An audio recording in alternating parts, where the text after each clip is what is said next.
Hi, our nation. Welcome to the pregame on Rogers TV Ottawa, presented by Real Yard Hearing Centers and the Clock Tower Brew Pub.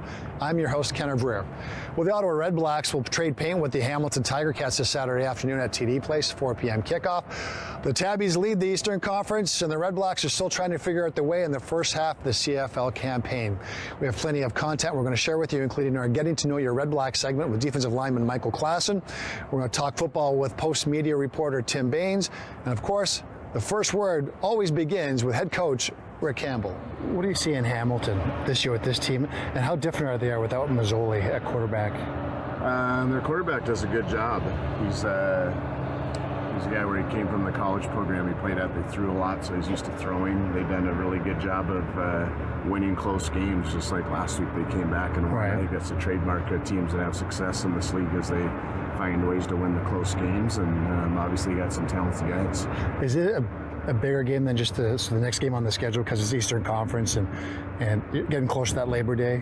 I don't know. I view every single one as hugely important. So yeah. I think this is definitely important because it's this week, but I would have told you that the last weeks or last 8 weeks that everyone's extremely important.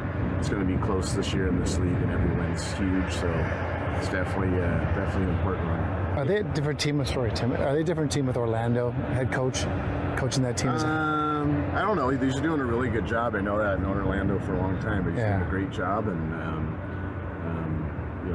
they've been good the last couple of years, and I know him. I know he does a great job with them.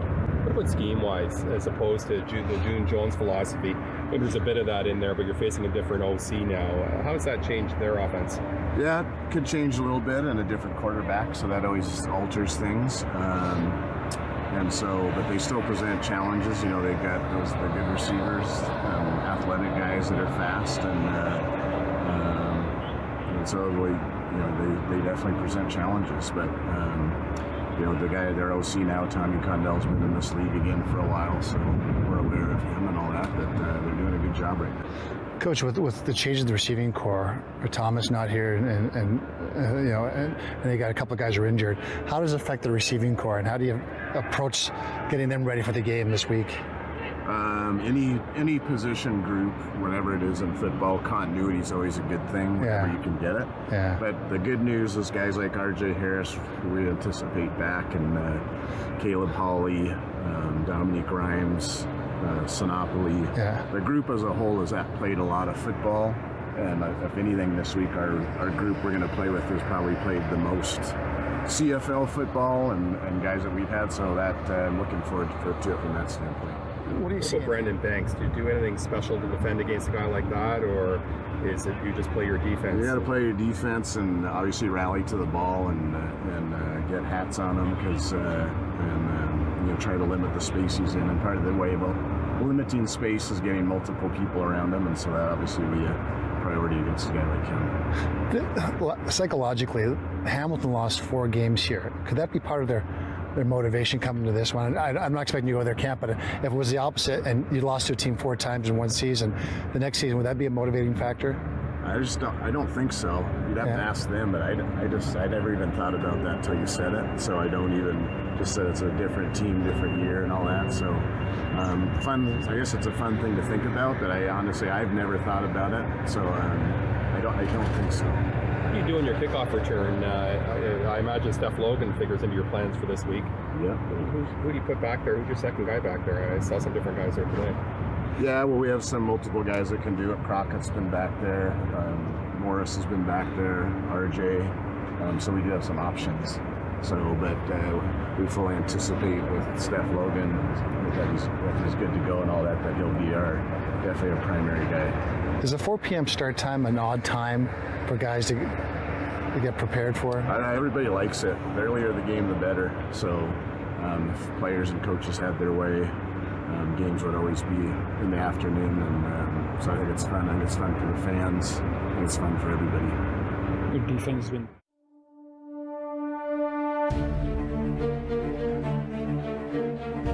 The haircut. The haircut, yeah. People love it. What is this? Does it have a name? They actually love it, or they hate to love it. I think more like people hate it, but they kind of appreciate that someone's brave enough to rock it in 2019.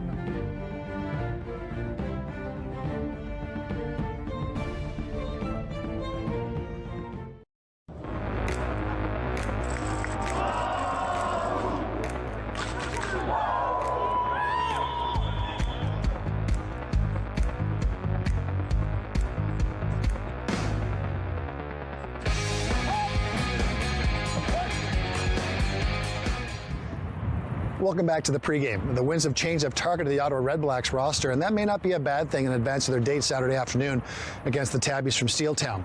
The team released receivers Noel Thomas and Julian Fioli-Gadino, but they activated R.J. Harris, Caleb Hawley, and Jacob Scarfone. Now, they placed Devontae Dedman and Rafael Araujo-Lopes on the injured reserve, but they also signed veteran punt returner, kick returner Steph Logan, who a couple of weeks ago was returning kicks for the Montreal Alouettes. When you take all those athletes that have been added to the roster and you add them to Dominic Rhymes, Brad Sinopoli, and John Crockett, this may be the most dangerous group of receivers and running backs the team has dressed all season. I was at Montreal. They released me, due to one performance. I don't even know what it was, but it don't even matter because I'm here with Ottawa and I'm happy to be here, support that helmet. So at the same time, I'm here with the organization, supporting the organization, and I also represent the name on the back of that jersey, and that's Logan all day long. Hey, Steph, based on your body of work, you're not just a kick returner. You have a reputation now where you're near a momentum changer in a game. There's an energy when you get on the field. You can feel it on a punt and kick return, can't you? Oh, yeah. It's very exciting. It's just like a quarterback. When the quarterback get out there on the field, we always look up for him to throw that deep ball or throw that 60, 70-yard touchdown. That's the same way they look at us as a returner. When we get out there, they want us to take the ball the distance and set up the offense to a great field position and take away field position for the defense. So I look forward to it when I'm out there on the field. So it's always a blessing. I'm happy to be out here, man, just running around with these guys. Yeah, I think we're really fortunate to have a guy of that caliber available. We've always had a great amount of respect for him playing against him because of the way he plays. He plays with great effort. He makes really good decisions, gets the ball north and south, and has done it for a long time. So fortunate to have a guy like that available for sure. How do you explain it's it? our biggest game of the year because it's our next game, and that's how we treat every game. We know the history behind this game, and I got a taste of it last year, and I know how things go. But it's gonna be a good game, hard-fought battle, and it should be fun. How do you do that though mentally? Treat that like it's another game on the schedule, the next one up, but also know that it could have big picture repercussions because it's an Eastern Conference matchup. We just try to focus on ourselves here in the building and do the best we can to do the things we got to do to get ready for this week.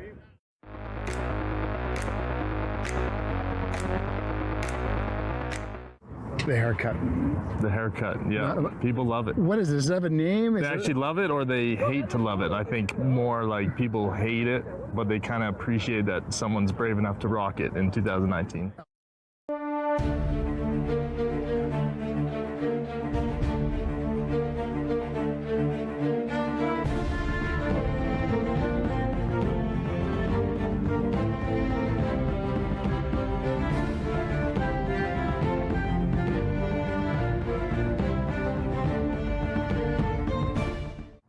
Hey, our nation, welcome back to the pregame. It is now time for the segment we call Getting to Know Your Red Black. And today it's defensive lineman Michael Klassen, not from Dade County, Florida. No, definitely Inside joke. It's presented by the Clock Tower Brew Pub and Robillard Hearing Centers. MK, how you doing? I'm great, thanks. Let's first get to the obvious one. The haircut. The haircut, yeah. People love it. What is this? Does it have a name? They actually love it or they hate to love it. I think more like people hate it, but they kind of appreciate that someone's brave enough to rock it in 2019. Outside the box, guy. Is that your mentality in life? Is that your mentality you're approaching the game of football? I think I was just born in the wrong era, man. I drive these old cars, I got the old school haircut. I listen to old rock and roll, the 80s rock, the 70s rock. So I think I was just meant to be born in the 60s, maybe. You're a throwback guy. So say if you weren't playing football and you're a musician, first off, what instrument? And second, what band? What band would you join if you had the opportunity? Any band back? Shoot. Oh, man. Motley Crue, maybe the lead guitar. Actually, I wouldn't mind being a singer if I had some vocals. Those guys get all the girls. So maybe vocals for like Motley Crue or something. I always love when the guitar player's doing a solo, but then he'll look off to the side of the stage like, what's going on over there while he's doing this solo? It's really a cool thing. That's confidence. He's looking at maybe one or two of the girls that he's going to hang out with after the show. Why football for you? Were you a multi-sport guy, or was football your thing from the get-go? Were you breaking furniture as a child? Definitely. Played baseball as a kid, and then once I hit junior high and schools offered all the school sports, I pretty much did everything. I was doing like 6-7 school sports a year, everything from cross country, badminton, volleyball, basketball, track and field. Yeah, I was pretty good. I'm still pretty good at badminton. Even wrestling, I threw shot put, javelin. I raced the 4x100, believe it or not, too. I mean, I wasn't always this big. I was a little faster. So yeah, and then football, we actually started our football team when I was in grade 10, and I was just kind of forced into it because I really didn't want to play football. But you were a great athlete, so you had to. I was a good athlete and I was a big. So the guy creating the team, one of my best friend's dads, actually, he's like, no, you're coming out to play, you know, and I hated it my first year. Didn't like it much my second year. I think my third year grew on it a bit. And then from there, had the opportunity to play college, and then ultimately the CFL. But high school football down the hallway, instant street cred. Oh yeah. Well, I don't know about our school. We had a very small school. It was a very academic school too. Yeah. So, you know, there's 200 kids. So only 100 of those are males, and then you're trying to field a football team. It's slim pickings. We weren't the greatest. Let's just be honest. So you're a Western kid then, born in Calgary? Born in Calgary. Okay. College in Calgary. Big Stampeders fan. You're a dino. Is it Dino or a Dino? See, that's the thing. The old heads like yourself called it Dino. Dino, yeah. But now it's like dinos. Okay. With the dinosaurs. And you go from playing for University of Calgary, but you get drafted by Montreal. Yeah. Your kind of town, Montreal?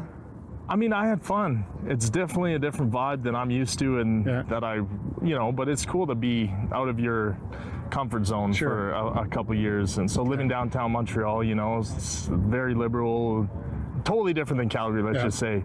And it was, it was very interesting, and I had a lot of fun in Montreal. I loved visiting Calgary, but I hated playing there because you come down the ramp as a visiting team, and you've done it, and you feel great because of the elevation. And you finish warm up and you go back to the room and you feel great. And you go back on the field and you feel great.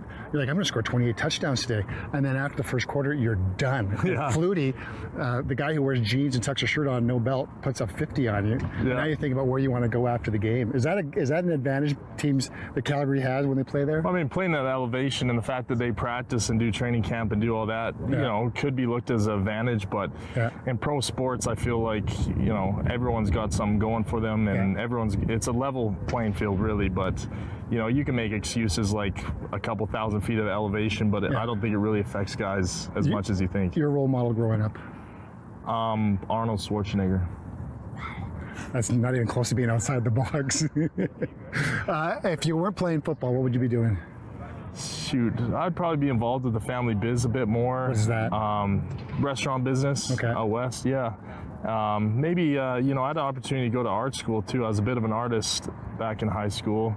So who knows, maybe that would have been a totally different path if I went to, Emily Carr in Vancouver versus, the UFC to play football. Wow. Pre-game meal? Pre-game meal, got to have lots of avocado, just real light, like a lot of greens. Light and fast, baby. A little bit of protein like chicken, but light and fast. What do you want them to say about you when the game's done?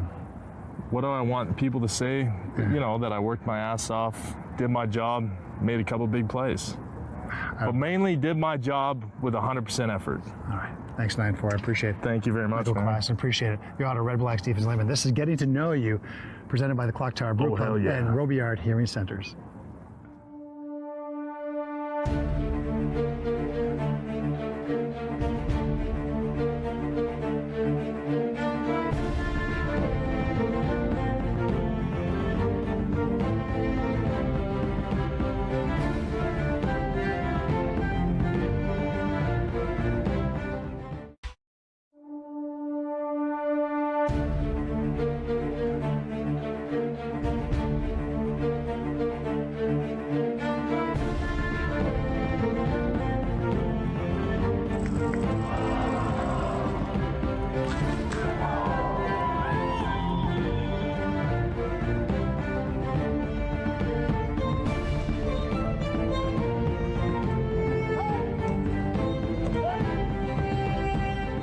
All right, Nation, welcome back to the pregame. Time to talk football from the media perspective. And of course, I'm joined by Tim Bades from Post Media. Timmy, thank you for joining me. Thank you. This team has struggled. We've seen the best and the worst from this football team over what is almost the halfway point of the season. What do you see in this football team, and how would you define them, or how would you grade them? I would just let's talk about the struggles. Okay. This is a team right now. Lost 5. They could be 5-3 though. Yeah. We look at a safety, maybe a safety that shouldn't have been conceded, and maybe the team should have punted. They could have won that game. Yeah. The game this past week in Edmonton was very winnable. Yeah. The defense did enough. Special teams did enough. Again, they could have won that game. So would we still be talking about struggles if they were 5-3? We would still be talking about an offense that hasn't played to its certain potential. elements of the game. Right. Yeah, we look at that sure. offense and say, okay, they haven't gotten there, but we knew we'd had to be patient with Dominic Davis as his first tenure as a starting quarterback in the CFL, and some injuries and some pieces, and the pieces we've lost in the offseason. But here they are, 3-5, and they're set now to host the Hamilton Tiger Cats, the Eastern Division leading Tiger Cats, here at home at TD Place. Again, I guess the bright side is, what were they in 2017? 1-6-1. Yeah. And they made the playoffs. This is the CFL East. That's true. And they've got Toronto sitting with 1 win and Montreal sitting with 3 wins. And Montreal looked like gangbusters there for a while, but I think they've sort of come back down to earth, probably in part because they lost Vernon Adams Jr. at quarterback position, and Pipkin had to step in, and he wasn't very good last week in their loss to Saskatchewan. Montreal's not a bad football team, and Toronto's not probably a 1-win team. They should be better than that. Right. The defense is coming into form. So Ottawa certainly can't say, oh, we'll win 7 games to get into the playoffs. Yes, they got to start winning football games soon, and they're playing the team that sits above them in first place, the Hamilton Tiger Cats, with 6 wins. So I guess this week would be a good place to start getting the offensive struggles figured out. Talking to the players and the coaches, some of them say it's another game on the calendar, don't treat it bigger than what it is. And then some players and some people will say, well, no, this is a bigger game. It's Eastern Conference ramifications. You win this one, it can have big picture ramifications as far as the team is concerned. Is it a bigger game, or is it another game on the calendar? The mantra that comes right down from the coaching staff, and it's driven home every day at practice and in film, in meetings, wherever they are, is that it's all about next game. It's about, that's the most important game. And is it more important? Well, they better start winning football games, because if you're come out of this week with 3 wins and maybe Montreal wins and Toronto maybe gets a little better, maybe Toronto wins the second game, all of a sudden you really got to start winning football games. So is this week important? Sure it is, but so is next week and the week after that. They've got to start stringing some things together. And I think there's a growing frustration out there in our nation at really the lack of offense and the inability of this team to string together drives. I mean, the time of possession is atrocious. They're last in the league with something like 25 minutes. You've got to hang on to the football. You can't have 2 out after 2 and out. And it falls on a lot of things. The quarterback has to be better. The receivers have to run better routes. They have to catch the football. And the play calling has to be better. It's a lot of different things have to happen.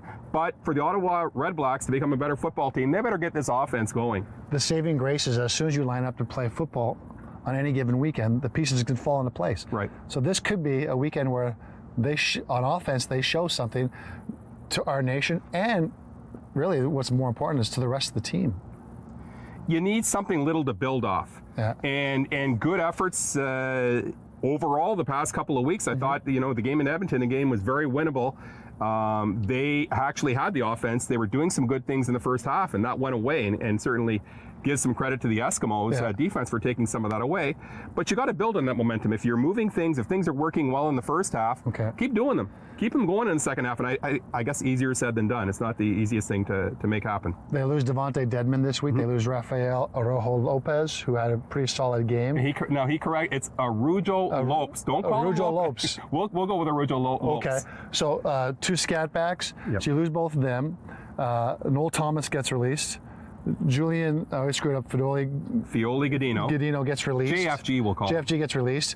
And I think it's performance-based, and the fact that if he stayed an extra day, that meant his contract was guaranteed for the rest of the year. But so when you see these type of changes, you go, oh my God, I'm going to have to buy a playbook to figure out who this team is. But the good news is they're getting RJ Harris back. The good news is that Caleb Hall will be back to the roster. And maybe his sitting on the sidelines and looking at the game from that perspective will benefit him and make them better receivers, and as a result make the receiving core far more dangerous, which allows you now, if they're making plays, it makes it easier to get the ball to number 88, Brad Sinopoli. Last year, Noel Thomas showed some flashes of what he could be, and he could have been that dynamic playmaker, that game-breaking guy, and maybe not Deontay Spencer, but that kind of a guy. They asked him to go to the practice roster this week. RJ Harris is going to dress. They want Noel Thomas to move back. And he refused, so that's why he was released. They would have preferred to keep him around the practice roster, but he's gone.